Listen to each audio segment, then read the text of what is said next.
Trump was elected president, many have wondered what role his daughter Ivanka Trump would play after her heavy involvement in her father's campaign. Now we're learning she will have her own office in the West Wing, along with a security clearance and government-issued communication devices. Her attorney says Ivanka plans to spend time on initiatives that she cares a lot about with regard to women in the workplace. But ethics experts are questioning the appropriateness of having one of the president's adult children serving directly in the administration. For more on this, we turn to business and financial expert Danielle Geltrude. Dan, Ivanka's attorney says her unpaid role will include being the eyes and ears of her father and provide candid advice as she has her entire adult life. If she's been doing this her whole life, why does she need her own office in the West Wing and security clearance to give her father advice?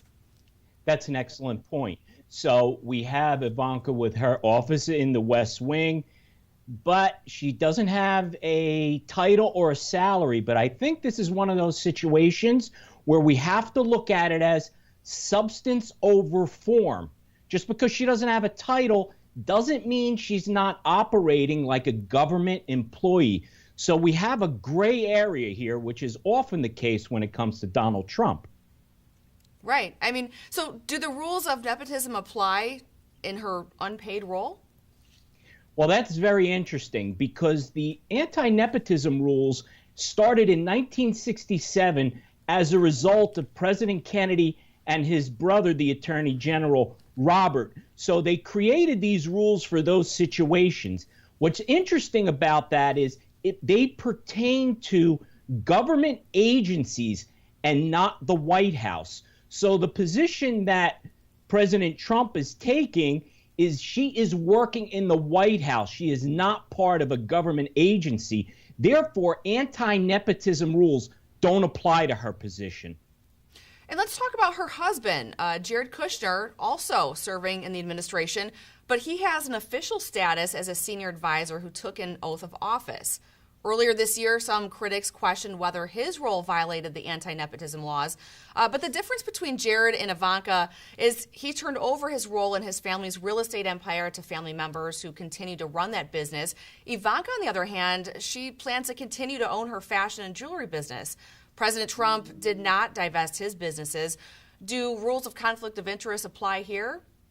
Well, that's a very interesting situation that we have because in the past, presidents have put their assets into a blind trust. Although it's not required, that's what's been done. However, in the case of Donald Trump, he did not do that. He simply turned over the operations to his children, specifically his sons. When we talk about Ivanka now, we know that she has her clothing lines and that type of business, and she is not planning on divesting herself of that or putting it into a blind trust. So where Ivanka is going to have to be careful here is to make sure that she's not getting involved in trade policies with countries where she's importing her clothes in and out of. And that's the difference because she is not divesting herself, whereas her husband Jared did. And again, another difference is the whole issue of working in the White House versus working in a government agency. Remember, if we go back to Hillary Clinton, when she was put in charge of national health care reform, there was a challenge to whether we had an ethics issue, and the courts held in favor of the Clintons. So there is some precedent here that's been set that does make Ivanka a little bit different. So you bring up an interesting point. Did Bill and Hillary Clinton pave the way for Ivanka's role? I think they did. And you could actually make an argument here that because Melania is not spending full time in the White House and she is staying in Trump Tower with her son Barron, the argument is that Ivanka is actually serving in the role as First Lady. So yeah, ironically, Hillary Clinton may have very well paved the way for Ivanka to play that role without the conflict of interest or ethics rules applying to her.